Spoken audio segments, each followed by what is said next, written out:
Sama-sama kita ucapkan Shahidul baik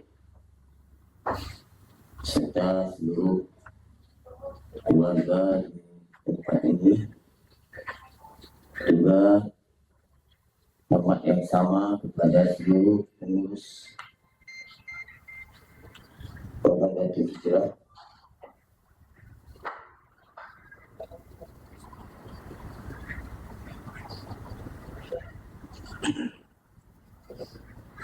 Serta ikhwan dan akhwat pengurus hadiah. Alhamdulillah pada sore ini kita kembali melanjutkan kajian rutinitas kita, yaitu kajian Propagator Hijrah.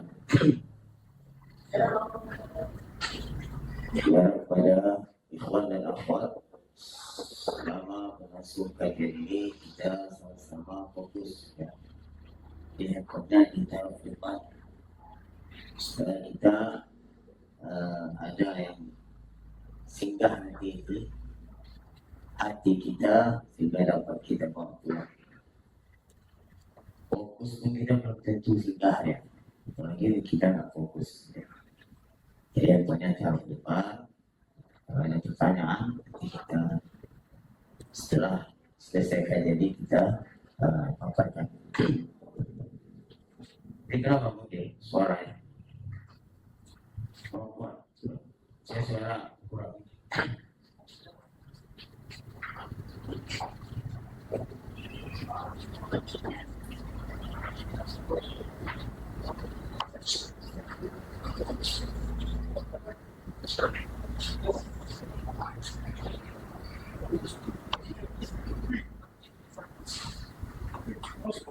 Insyaallah tema kita pada sore ini adalah keistimewaan malam nisfu Sya'ban dan amaliyah, amalan-amalan yang kita dianjurkan pada malam tersebut. Kita tahu bahwa setiap bulan di bulan-bulan Arab ya, atau bulan Hijriah mempunyai keistimewaan tersendiri. Allah Subhanahu wa taala telah berkehendak bahwa menjadikan antara satu waktu dengan waktu yang lain mempunyai suatu keistimewaan. Kita tahu ada namanya hari Arafah, ada namanya malam Lailatul Qadar, ada namanya hari Asyura, dan ada namanya nisfu Sya'ban. Nah, ini Allah yang mentakdirkan bahwa ada keistimewaannya tersendiri. Di antaranya salah satunya adalah ya, seperti yang diungkapkan oleh Imam Syafi'i dalam kitab Al-Um ya. Kata Imam Syafi'i yang maknanya telah sampai kepada kami bahwa ada 5 malam yang di situ doa tidak tertolak, artinya doa mustajab. Ya. Pertama, Lailatul Jumu'ah, malam Jumat. Kalau malam Jumat mungkin kita setiap minggu ketemu. Ya. Jadi malam Jumat itu doa mustajab. Ya. Yang kedua, malam Idul Fitri, malam hari raya Idul Fitri. Ini juga mustajab doa. Maka banyak-banyak berdoa dan insyaAllah nanti kita ketemu. Kemudian malam Idul Adha. Tidak berapa malam deh? 3. Kemudian malam pertama di bulan Rajab. Udah lewat. Ya. Rajab bulan kemarin. Kemudian yang terakhir kata Imam Syafi'i malam nisfu Sya'ban, malam ke-15 bulan Sya'ban. Ini 5 malam ini doa mustajab. Maka ikhwan dan akhwat sama kita semua manfaatkan malam ya, nisfu Sya'ban untuk banyak doa. Ya. Yang boleh ketemu sama jodohnya, ya kan? Minta pada malam nisfu Sya'ban. Yang sudah ketemu tapi belum disahkan, minta disahkan secepatnya. Atau yang sudah disahkan, minta dilanggengkan sampai dunia akhirat. Mudah-mudahan langsung ketanya. Amin. Ya. Ya, kemudian keistimewaan bulan Sya'ban ini, catatan amal kita dalam setahun ini itu diangkat ke langit.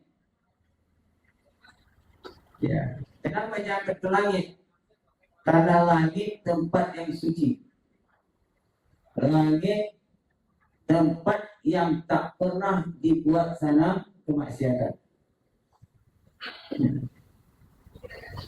Jadi orang-orang yang soleh di muka bumi ini, yang ibadah, ahli takwa, pada bulan Sya'ban ini kumpulan catatan amal kita itu dibawa ke langit oleh malaikat. Ya. Dan malaikat Jibril mengumumkan kepada para malaikat di langit sana bahwa si fulan orang yang soleh, si fulan orang yang baik, si fulan orang yang ahli takwa, sehingga dia terkenal di kalangan para malaikat. Walaupun di bumi ini dia tak terkenal, tak tahu kenapa. Orang hanya tahu kalau ada acara pesta, baru kenal sama dia. Karena dia cuma foto misalkan. Ya. Tapi di penduduk langit dia harus terkenal. Makanya ketika dia mau meninggal nanti, ketika diumumkan hari ini akan naik rohnya Zulkarnain, kata malaikat Jibril. Ya. Itu ribuan malaikat siap menyambutnya. Kenapa? Karena sudah terkenal sebelumnya. Zulkarnain yang itu ya, yang ahli ibadah itu, yang takwa itu, yang sibuk ibadah sehingga tak sempat nikah.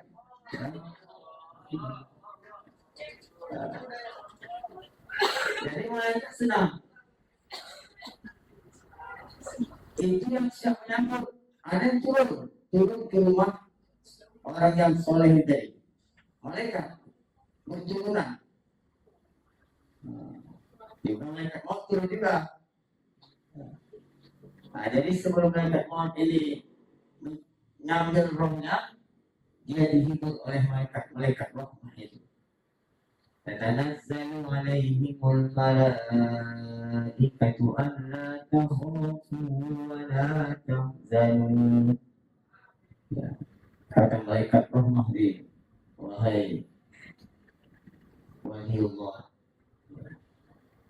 Di saat itulah baru dia tahu kalau jadi waliullah. Ya. Ketika dipanggil oleh malaikat itu, ada sebagian waliullah tidak tahu kalau dia seorang wali. Tapi pas mau meninggal itu, ketika malaikat katakan, Allah tahu, jangan takut, jangan bersedih, jangan berduka cita, wahai waliullah, kata malaikat. Wa abshiru bil jannati allati kuntum tu'adun. Tapi bergembiralah karena surga telah menunggu yang telah dijanjikan Allah untuk. Makanya Nabi kita ditanya oleh sahabat, ya Rasulullah, kami tidak pernah melihat Anda berpuasa di bulan-bulan selain bulan Sya'ban ini lebih banyak puasamu dibandingkan di bulan Sya'ban. Di bulan selain Sya'ban Nabi berpuasa juga, tapi tidak sebanyak di bulan Sya'ban. Maka Nabi ditanya, jawab Nabi. Kata Nabi apa?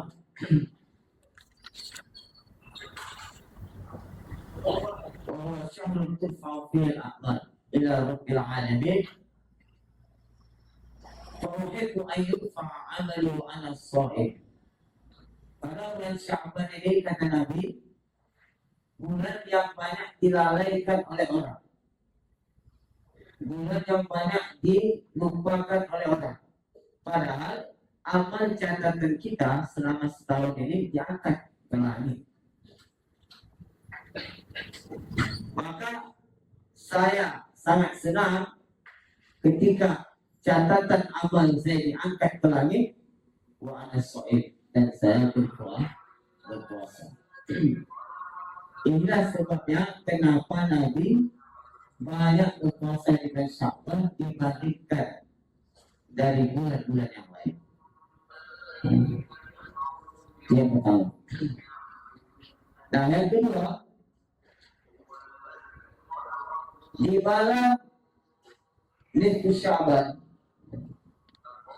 atau malam ke-15 bulan Sya'ban ada satu rahmat khusus yang Allah berikan kepada kita. Satu rahmat yang khusus yang Allah berikan pada malam itu kepada hamba-hambanya, kecuali dua kelompok yang tidak Allah berikan. Ada dua kelompok jenis manusia tidak Allah berikan, selain yang Allah berikan. Ini hadisnya saya bacakan. Yatqali'u Allahu ila khalqihi fi lailatin nisfi min Sya'ban wa yaghfiru li jami'i khalqihi illa li musyrikin aw musyahidin. Rawahu Ibnu Hibban wa Tabarani wa Baihaqi. Allah merahmati para hambanya di malam nisfu Sya'ban, maka Dia mengampuni semua makhluknya kecuali orang yang musyrik. Jadi orang kafir, orang musyrik tidak dapat rahmat ampunan pada malam itu. Satu.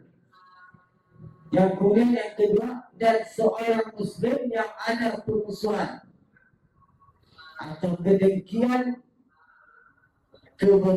terhadap muslim lain karena urusan dunia. Jadi ada dua yang tidak dapat ampunan pada malam itu. Kalau orang kafir musyrik jelas kenapa. Yang kedua, orang muslim yang dia punya permusuhan dengan muslim yang lain, dengan kawannya yang lain, yang mana permusuhan mereka ini disebabkan urusan dunia. Ini gak ada ampunan kecuali dia minta maaf sebelum malam nisfu Sya'ban tersebut. Jadi kalau ada kita bersalah dengan kawan, ya, saling memaafkan, ya, supaya malam nisfu Sya'ban ini kita mendapat ampunan dari Allah Subhanahu wa Ta'ala. Ampunan ini luar biasa. Ada sebagian Allah ampuni semua dosa. Ada sebagian Allah ampuni sebagian dosa. Nah, kita nggak tahu siapa yang mendapat ampunan semua dosanya dan siapa yang mendapat ampunan sebagian dari dosanya. Mudah-mudahan kita golongan yang mendapat ampunan semua dosa-dosa kita. Ini keistimewaan dalam nisfu Sya'ban.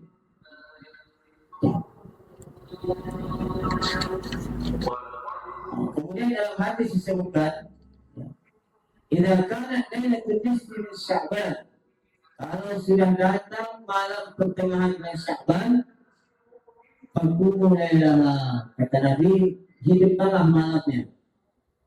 Menghidupkan malam itu tidak harus dengan sholat saja, tidak. Ya, jadi qiyamul lail itu artinya apa? Bukan hanya sholat, tidak. Bisa sholat, bisa zikir, bisa baca Quran, bisa iktikaf, bisa pengajian, ya. Bisa apa lagi? Sholat malam, sholat sunnah, sholat tasbih, sholat taubah, sholat sunnah yang lain. Ya, jadi nggak harus menghidupkan malam itu dengan sholat saja, tidak. Kalau ada lagi apa? Faqumu lailaha, hidupkan malamnya. Ya. Wasumu naharaha, dan berpuasalah di siangnya. Ini udah malam nisfu Sya'ban belum? Sudah. Malam nisfu Sya'ban sudah. Ada. Kapan? Nanti malam. Berarti hari ini puasa.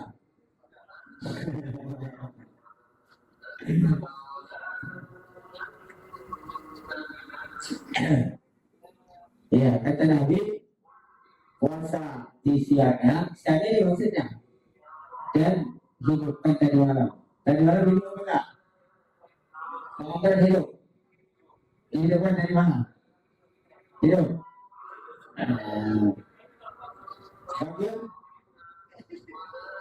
Bagi dia menghidupkan tidak? Hah?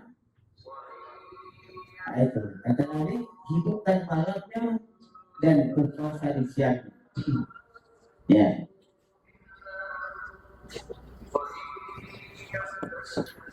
Ini keistimewaan malam nisfu Syawal. Tapi ada beberapa catatan penting. Ya, sebelum kita tutup kajian ini, ada hari-hari yang diharamkan berpuasa. Pertama kata Nabi, hari Idul Fitri, Idul Adha ini diharamkan berpuasa. Hari raya Idul Fitri, hari raya Idul Adha itu diharamkan berpuasa. Yang ketiga, ayam tasyrik, 3 hari setelah Idul Adha, tanggal 11, tanggal 12, tanggal 13. Ini disebut ayam tasyrik. Ya. Ini juga diharamkan berpuasa. Ya. Terus kawan lagi, hari yang syak, hari yang dilakukan, maksudnya ini hari tanggal ke-30 bulan Sya'ban. Pada hari itu orang mengatakan, ada anak kecil yang mengatakan dia melihat bulan pada 29 Sya'ban itu. Anak kecil persaksiannya belum diterima. Ada, jadi orang pada hari itu apa? Ikhtilaf. Ya, ini sudah hari memusyak. Ada yang melihat, yang melihat bulan itu orang fasik. Orang pemilik tua, tak pernah sholat. Terus saya katakan, tadi malam saya melihat bulan pada tanggal 29 Sya'ban itu. Nah, jadi itu disebut yang syak. Tak boleh kita berpuasa. Ada diragukan persaksian orang fasik atau anak kecil itu belum sah. Jadi kita tidak boleh berpuasa pada hari itu. Walaupun niatnya untuk kehati-hatian. Itu disebut yang syak. Itu dalam hari itu. Nah, kemudian dalam hadis disebutkan tidak tersopan. Apabila sudah masuk paruh kedua bulan Sya'ban, artinya tanggal 16 Sya'ban, para Rasul kata Nabi jangan kamu berpuasa. Kecuali pada tanggal 15 Sya'ban dia berpuasa, boleh dia sambung tanggal 16, tanggal 17 sampai dengan 30 Sya'ban atau 29 Sya'ban, maka dia boleh puasa. Tapi kalau dia mau mulai puasa pada tanggal 16 Sya'ban, itu tidak dibolehkan lagi. Kecuali dia sebelumnya tidak puasa. Misalnya tanggal 15 dia puasa, maka tanggal 16 Sya'ban dia puasa lagi. Itu tidak masalah. Terus tanggal 17 puasa lagi. Tanggal 16 dia tidak puasa. Kemudian tanggal 19 dia mau puasa lagi, itu tidak masalah. Karena sudah diputus.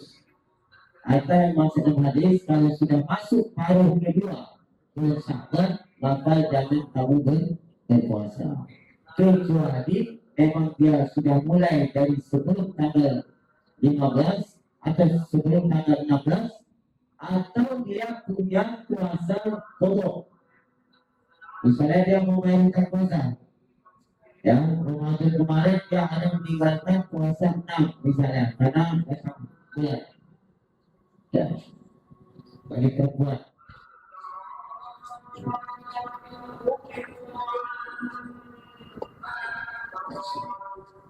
Terima kasih.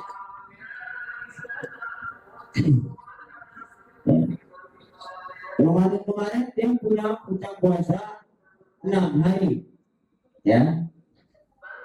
Maka tak masalah dia puasa tanggal 16 bulan Sya'ban 17 sampai habis dia bayar puasa hutangnya, hutang puasanya dulu. Atau misalkan dia punya unit puasa, setiap Senin, Kamis dia puasa. Awal itu sudah masuk paruh kedua bulan Syaban, maka dia tetap boleh lakukan puasa. Paham sini perinciannya. Jadi kata Nabi tadi, kalau sudah masuk paruh kedua bulan Syaban, janganlah kamu berpuasa. Kan gitu. Di sini ada pengecualian, kecuali dia berpuasa sudah mulai dari tanggal 15 atau dari awal sampai tidak puasa dari tanggal 1 sampai tanggal 30 Syawal, itu nggak masalah, boleh walaupun sudah masuk paruh kedua. Yang nggak boleh itu gimana? Yang nggak boleh itu tanggal 15 dia nggak puasa, terus nanti tanggal 16 dia mau puasa, itu nggak boleh. Kalau sudah masuk bulan Syawal yang paruh kedua ya. Paruh kedua itu kan dari 16 tanggal pertama sampai tanggal 15. Atau misalnya dia puasa untuk mengganti, untuk itu nggak masalah. Nah, misalnya dia punya hutang puasa, tahun-tahun sebelumnya dia pernah meninggalkan puasa karena sakit atau karena haid misalnya, maka dia hendaknya mengganti sebelum masuk bulan Ramadan tahun itu atau tahun ini. Jadi nggak masalah, walaupun sudah masuk paruh kedua bulan Syawal, dia ganti puasa.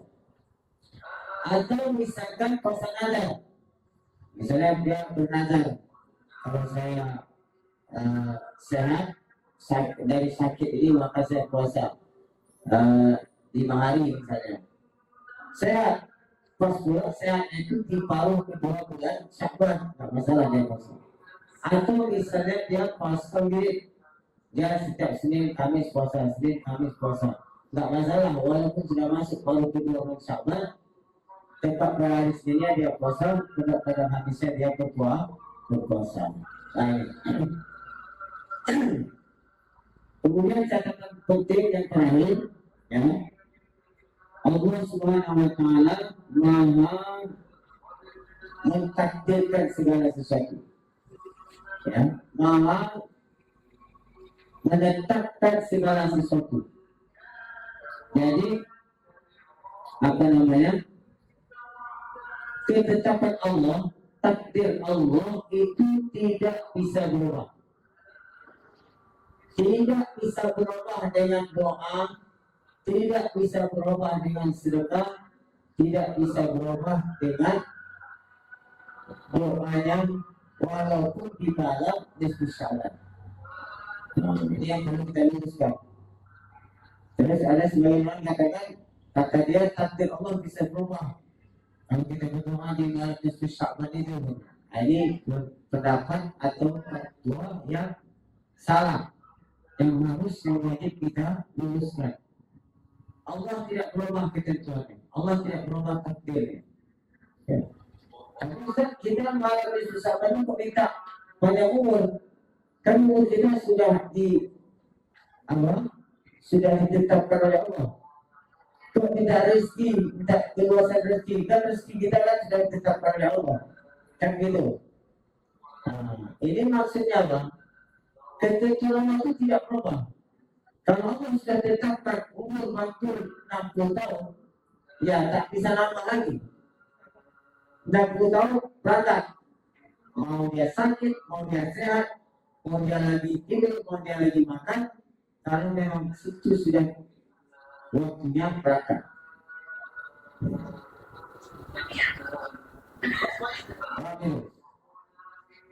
Jadi di catatan malaikat ada 2 catatan. Ya. Di catatan malaikat ada 2 catatan. Malaikat kan punya catatan. Misalnya tercatat di situ, kalau Bang Jul rajin bersilaturahim, maka umurnya 65 tahun. Kalau Bang Jul tidak bersilaturahim, maka umurnya 60 tahun. Jadi di catatan malaikat ada 2 catatan. Tetapi Allah sudah menetapkan bahwa Bang Jul ini umurnya 60 tahun. Jadi tidak tahu itu malaikat. Maka tengok kalau Bang Jul ini berdoa di malam nisfu Sya'ban misalnya, maka umurnya 65 tahun. Kalau dia tidak berdoa di malam nisfu Sya'ban, maka umurnya 50 tahun misalnya. Yang nggak tahu itu malaikat, sedangkan Allah itu sebelum tahun dia lahir itu sudah Allah sudah tetapkan bahwa umurnya 60 tahun. Yang nggak tahu itu siapa malaikat. Jadi malaikat menunggu. Oh ternyata maju berdoa di malam nisfu Sya'ban.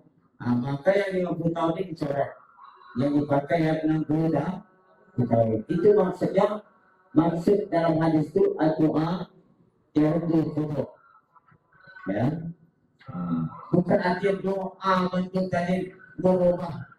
Kita doa tidak, Allah yang meletakkan itu. Tapi karena di catatan malaikat itu ada 2 catatan. Nah itu dia. Kalau si bulan berdoa pada malam nisfu Sya'ban, maka rezekinya dimurahkan. Kalau dia tidak berdoa, maka rezekinya tidak dimurahkan. Yang nggak tahu malaikat. Jadi malaikat apa tahunya setelah dia menengok.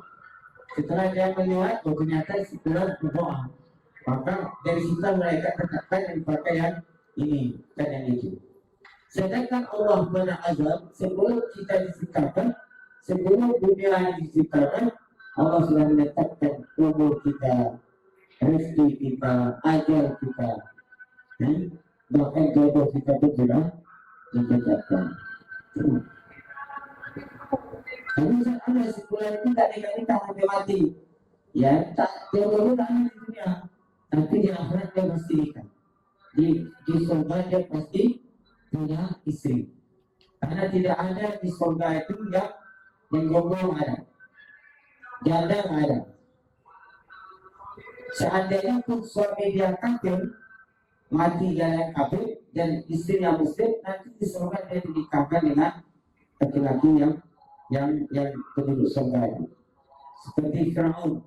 Firaun dia bilang kita di neraka, sementara istri dia Asia itu beriman. Asia itu beriman. Nanti Asia itu dinikahkan dengan Rasulullah. Jadi nggak ada yang berada di surga itu.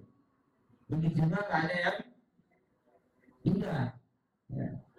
Misalnya dia meninggal aja, belum sempat nikah, misalnya tetap menikah. Jadi kalau nggak sempat nikah di dunia ini, sama nanti di surga ini tetap menikah.